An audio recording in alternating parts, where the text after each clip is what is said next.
Hello student, welcome to my YouTube channel. Next question मैं application of derivative से attempt कर रहा हूँ, जो कि very important for UP board examination and other examination, so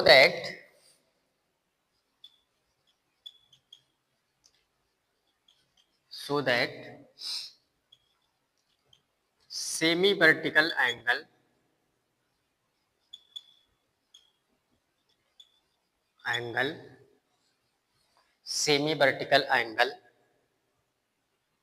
of a right circular cone of a right circular cone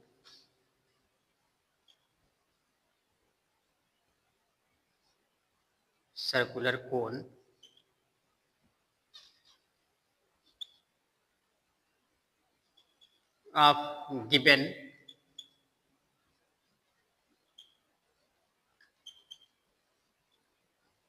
surface area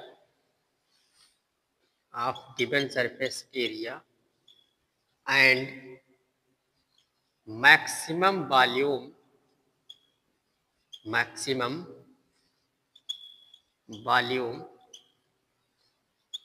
is sin inverse 1/3। इस question का मतलब है सेमी वर्टिकल एंगल हमें निकालना है, इसे शो करना है कि उस कोण का semi vertical angle sine inverse 1/3 होगा जब उस कोण का मैक्सिमम वॉल्यूम हो और सरफेस गिवन हो। तो सबसे पहले हम कोण की बात कर लेते हैं। कोण का फिगर बना दें, उसमें समझा दें कहाँ पर क्या होता है। देखिए, कोण को फॉर्म करने के लिए एक राइट एंगल ट्रायंगल लेते हैं। राइट एंगल ट्रायंगल का ये सिरा जो राइट है मीन्स परपेंडिकुलर, इसको एक्सिस सपोज करते हैं, इसे अल्टीट्यूड भी बोलते हैं, और इसी को एक्सिस मान करके इसको रोटेट कराते हैं, रिवॉल्व कराते हैं। तो ये जो साइड रहती है ये साइड बन जाता है रेडियस, और इसे अब हम ऐसा शो करते हैं जो कि बेस ऑफ कोन सर्कुलर होगा। ये हाइट हो जाया करेगी, ये स्लैंट हाइट इसको बोलते हैं, ये रेडियस हो जाएगा, यहाँ से यहाँ तक total diameter of base of cone हो जाएगा। ये वर्टेक्स है, this is semi vertical angle. इस पॉइंट का नाम O सपोज करते हैं ऑफनली, इसे A और इसे B। राइट एंगल ट्रायंगल लिया था, इसलिए यहाँ पर हो जाएगा h² plus r² equal to l²। दूसरा फॉर्मूला यहाँ से हमें मिल जाएगा sine alpha equal to r/l।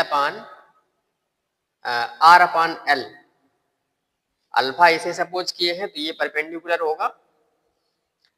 Alpha अगर इसे हम सपोज कर रहे हैं, एंगल जो मेजर कर रहे हैं उस एंगल मेजर करने के हिसाब से परपेंडिकुलर और बेस तय होता है, इसलिए अल्फा अगर हम इसे मान रहे हैं तो उसके जो अपोजिट साइड रहेगा वो परपेंडिकुलर होगा। परपेंडिकुलर अपॉन हाइपोटेन्यूज वो होता है साइन, तो साइन अल्फा इक्वल टू हो जाएगा r/l। अब हम L की वैल्यू R के टर्म में निकाल लें या R की वैल्यू L के टर्म में निकाल लें तो हमें आंसर साइन अल्फा का मिल जाएगा। इसे 1 यूज करेंगे और इसे 2 यूज करेंगे। आगे क्या करना है, ये तो इतना फार्मूला बेसिक हो गया जो कि हाई स्कूल या 10th थे, हो जाएगा। सरफेस गिवन है हमें, मतलब इसका सरफेस फिक्स रहेगा। सरफेस फिक्स रहेगा मतलब ये जो बॉटम रहेगा उसका सर्कुलर बेस, उसका एरिया, और ये जो कर्व सरफेस रहेगा इसका भी एरिया, दोनों का सम जो रहेगा वो बिल्कुल फिक्स रहेगा। इसका मतलब है कि एच आर और एल ये तीनों आपस में इस तरीके से वेरिएबल रहेंगे कि तीनों के मल्टीप्लाई या ऐड होने से मीन्स जो भी एरिया मिलना होगा वो फिक्स रहेगा, ओवरऑल फिक्स रहेगा। और ऐसा करते हुए हमें मैक्सिमम वॉल्यूम फाइंड करना है जिससे अल्फा हमको मिल जाए। तो जब हम एच और आर को वेरिएबल सपोज कर रहे होंगे तो एच और आर या एल की वैल्यू पर ही हमें अल्फा डिपेंड होना पड़ रहा है। इसका मतलब है कि अल्फा एच आर एल ये सब के सब वेरिएबल हैं और इन्हें हम इंडिपेंडेंट वेरिएबल की तरह ट्रीट करेंगे। बाकी जो एस और बी मिलेंगे वो डिपेंडेंट वेरिएबल रहेंगे। यस तो कांस्टेंट है। अब सलूशन देखिए इसका।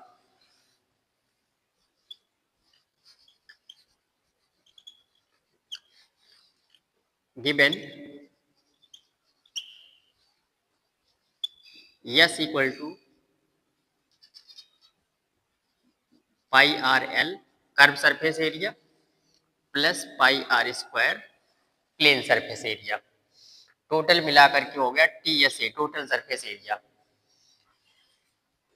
इसे इक्वेशन 3 सपोज करेगी एंड वॉल्यूम ऑफ कोन ये होता है 1/3 of pi are square h. ये हो जाएगा फोर्थ इक्वेशन। अब करना क्या है, हमें मैक्सिमम वॉल्यूम फाइंड करना है।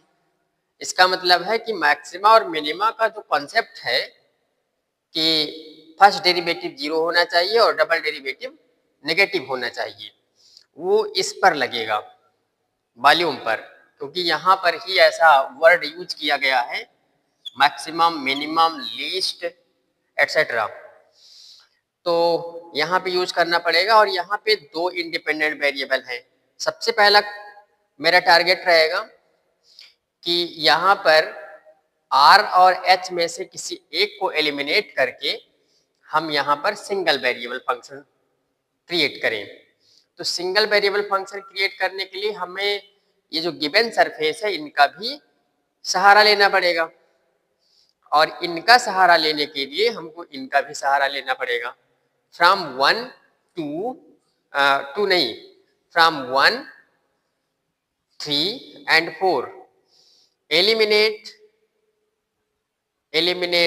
H and L, we get V in S and R।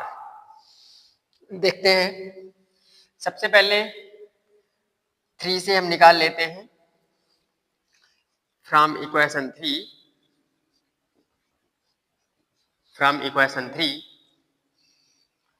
L equal to S minus pi are square upon pi r, S minus pi are square upon pi r. From 1 जो होगा यहां से हमको निकाल लेना है इस आर स्क्वायर की वैल्यू। तो आर स्क्वायर की वैल्यू कितना हो जाएगा, नहीं एच स्क्वायर की वैल्यू निकालना है। तो एच स्क्वायर इक्वल टू हो जाएगा l square minus r square. यहां से एच को एलिमिनेट करने का टारगेट हमने सोचा है। तो एच स्क्वायर इक्वल टू हो जाएगा from 1 h square equal to l square minus r square. अब इसका स्क्वायर कर देते हैं और इसका भी स्क्वायर कर देते हैं। ध्यान से देखिए, सपोज कर लेते हैं z equal to b square और बी स्क्वायर इक्वल टू हो जाएगा 1/9 pi square r power 4 h square. Pi square are power 4 h square. अब अगले स्टेप में देखिए 1/9 pi square are power 4 h square का वैल्यू यहां से रख देंगे जो कि हो जाएगा l square minus r square. अगले स्टेप में देखिए z इक्वल टू हमें मिल जाएगा 1/9 पाई स्क्वायर आर पावर 4 और l का वैल्यू यहां से सपोज करेंगे तो हो जाएगा S minus pi are square upon pi r whole square minus r square. इसको सिंप्लीफाई करेंगे। अब ध्यान दीजिएगा 1/9 पाई स्क्वायर आर पावर 4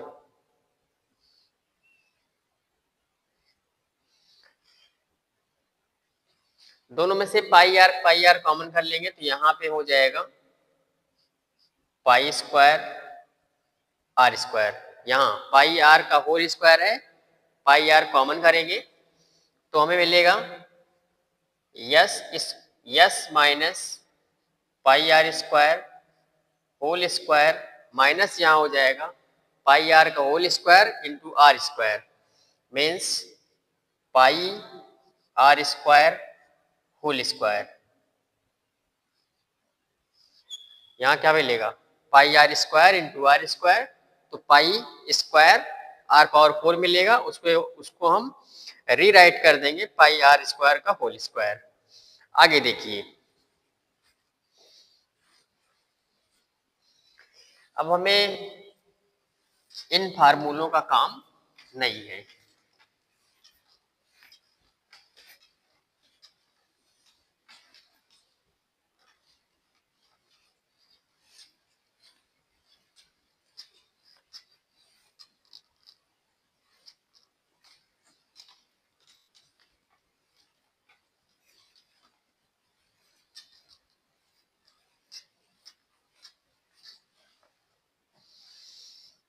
देखिए यहां हम लगा सकते हैं जो हाई स्कूल का या 8th क्लास का रूल होता है A square minus B square equal to A plus B into A minus B. देखिए क्या होता है z इक्वल टू मिलेगा 1/9 pi square are power 4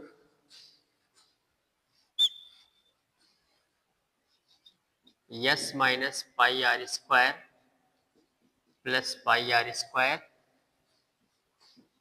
S minus pi are square minus pi are square. यहाँ only S बचेगा, यहाँ S minus 2 pi are square हो जाएगा।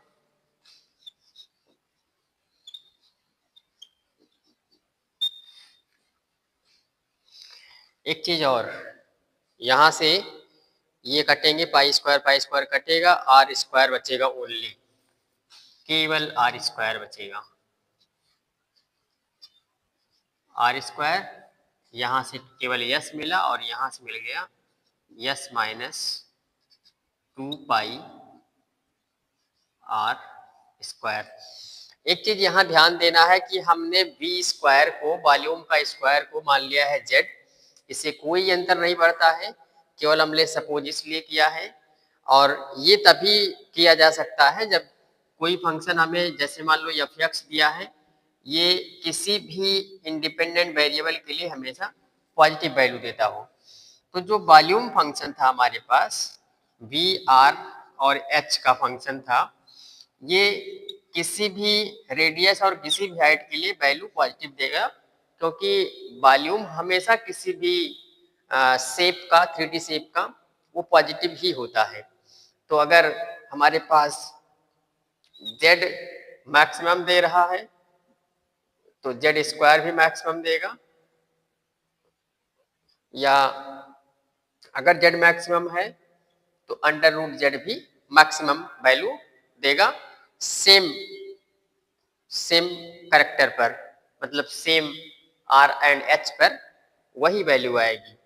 तो यहाँ कंफ्यूज नहीं होना है, हमने जेड केवल सपोज किया है कि रेडिकल साइन से बच सके, नहीं तो कैलकुलेशन कॉम्प्लिकेटेड हो जाएगा।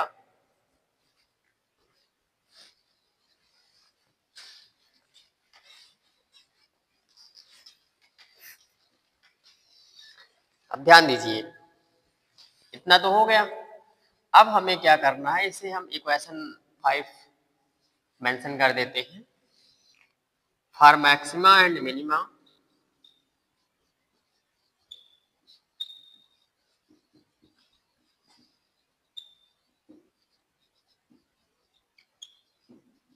we must have dz dr equal to 0 and second derivative is negative।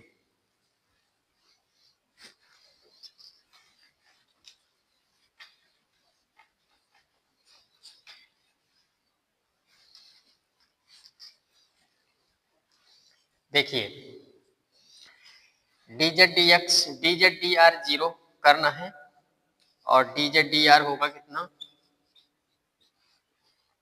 Are square को यहाँ एंटर करा देते हैं, 1/9 यस कांस्टेंट रहेगा, 1/9 इंटू यस कांस्टेंट रहेगा और इंटीग्रेशन यहाँ हो जाएगा तो 2SR मिलेगा, डिफरेंशिएशन हो जाएगा, माइनस 2 पाई आर पावर 4 होगा तो यहाँ पे 8 पाई आर पावर 3 हो जाएगा और इसका वैल्यू हम 0 करेंगे तो 1/9 यस ये तो 0 होगा नहीं, ये क्वांटिटी 0 होगी, यहाँ से 2r हम कॉमन कर लेंगे तो S minus 4 pi are square equal to 0 मिलेगा। यहाँ से कुल मिला करके हमको मिलेगा S minus 4 pi are square equal to 0, इससे हो जाएगा S equal to 4 pi are square. मतलब ये हुआ कि उस कोण का मैक्सिमम वॉल्यूम तब मिलेगा जब उस कोण का टोटल सरफेस एरिया एक स्फीयर के कोण के एक स्फीयर के सरफेस एरिया के बराबर हो। तो अब ये वैल्यू जो है ये इक्वेशन नंबर 3 पे पुट करेंगे। तो इक्वेशन नंबर 3 क्या था,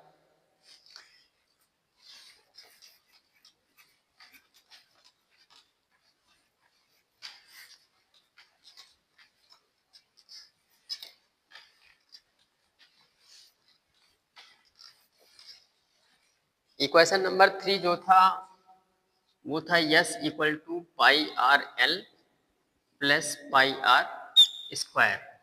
यहाँ पुट करेंगे S equal to pi are square तो 4 pi are square equal to pi are L plus pi are square. यहाँ से हम निकाल लेंगे वैल्यू ऑफ एल तो यहाँ मिल जाएगा 3 पाई आर स्क्वायर, ये इधर आएगा सब्ट्रैक्ट होगा equal to pi are l, pi r से पाई आर कटेगा, एल इक्वल टू मिलेगा 3r, L equal to 3r। अब ये एल की वैल्यू इक्वेशन नंबर 2 में पुट करेंगे, हमें रिक्वायर्ड आंसर मिल जाएगा। Now from